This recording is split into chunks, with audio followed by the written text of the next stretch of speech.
അവസ്ഥയിലേക്ക് എല്ലാ മനുഷ്യരും മാറുമ്പോൾ ഖിയാമത്ത് നാള് വരുമെന്നാണ് ഹബീബ് മുത്ത് റസൂലുള്ളാഹി പഠിപ്പിച്ചത്.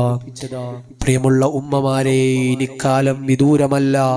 സ്വന്തം ജ്യേഷ്ഠൻ അനുജൻ എന്തെങ്കിലും കൊടുത്താൽ കണക്ക് പറയുന്ന കാലമാണ്.